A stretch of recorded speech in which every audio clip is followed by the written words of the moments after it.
વધુ સમાચારમાં વાત કરીએ તો કેન્દ્રીય રેલ રાજ્યમંત્રી દર્શના જરદોશ વાઇબ્રન્ટ ગુજરાત સમિટમાં ભાગ લેવા ગાંધીનગરના મહાત્મા મંદિર ખાતે ઉપસ્થિત રહ્યા હતા।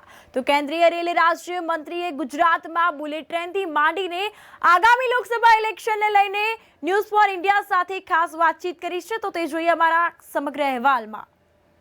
વાઇબ્રન્ટ ગુજરાત ગ્લોબલ સમિટ 2024 એટલે કે 10મી એડિશનનો આજે વડાપ્રધાન નરેન્દ્ર મોદીએ ગાંધીનગરના મહાત્મા મંદિરમાંથી આરંભ કરાવ્યો છે। 3 દિવસ ચાલનારી આ સમિટમાં દેશ વિદેશના અગણિત મહાનુભાવોએ ઉપસ્થિતિ તો નોંધાવી, સાથે સાથે ટ્રેડ શોનું પણ વડાપ્રધાન નરેન્દ્ર મોદીએ 9 તારીખે ઉદ્ઘાટન કર્યું હતું। આપણી સાથે છે કેન્દ્રીય રેલ રાજ્યમંત્રી દર્શનાબેન જરદોશ। દર્શનાબેન, સ્વાગત છે ન્યૂઝ ફોર ઇન્ડિયામાં। કેવી રીતે જુઓ છો 10મી એડિશનના આ મણકાને?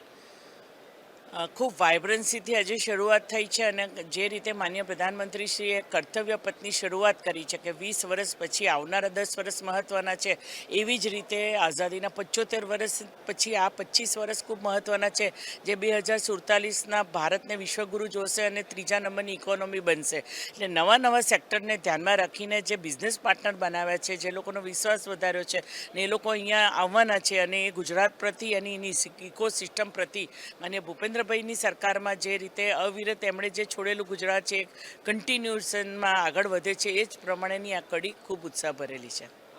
મેડમ, ખાસ કરીને બુલેટ ટ્રેન ડ્રીમ પ્રોજેક્ટ છે પ્રધાનમંત્રીનો, અત્યારે એની પ્રગતિ કઈ રીતે જુઓ છો? 2 દિવસ પહેલાં તમે જોયું હશે કે એના જે 1% એક્વાયરમેન્ટ જમીન કરવાનું કામ બાકી હતું મહારાષ્ટ્રનું, એ પણ 100% કામ પૂરું થઈ ચૂક્યું છે।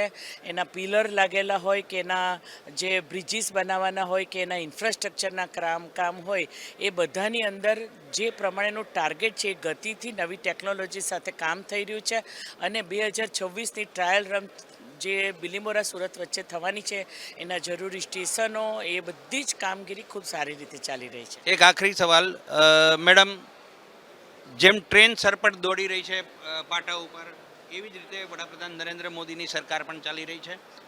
3 રાજ્યોમાં બમ્પર જીતથી આપનો વિશ્વાસ ચરમ ઉપર હશે। લોકસભાની ચૂંટણીને હવે બહુ ગણતરીનો સમય બાકી છે, કેવી રીતે મૂલવો છો સરકાર? અમે તો હંમેશા તૈયાર હોય। અનેક ચૂંટણી આવીને ગઈને દર ચૂંટણીની અંદર આપણે ક્રમશઃ એમાં વધારો થતો ગયો, એની અંદર આપણે લોકોએ એમાં પરિણામો વધારતા ગયા। સૌથી વધારે ચૂંટાયેલા સભ્યો, ધારાસભ્યો, સાંસદોથી ભરેલી આ પાર્ટી અને એની સાથે સંગઠન ખૂબ સરસ રીતે સમન્વયથી કામ કરી રહ્યું છે।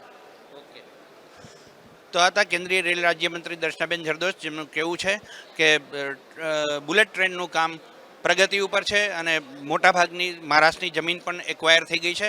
હવે લોકસભાની ચૂંટણી છે, આત્મવિશ્વાસ ગજબનો છે કે ફરીવાર મોદી સરકાર આવશે, લોકસભાની ચૂંટણી જીતીને સતત 3જી વાર વડાપ્રધાન નરેન્દ્ર મોદી હોઈ શકે છે। કેમેરામેન રાજેન્દ્ર સાથે Mehul Jhala, news for India, Gandhinagar.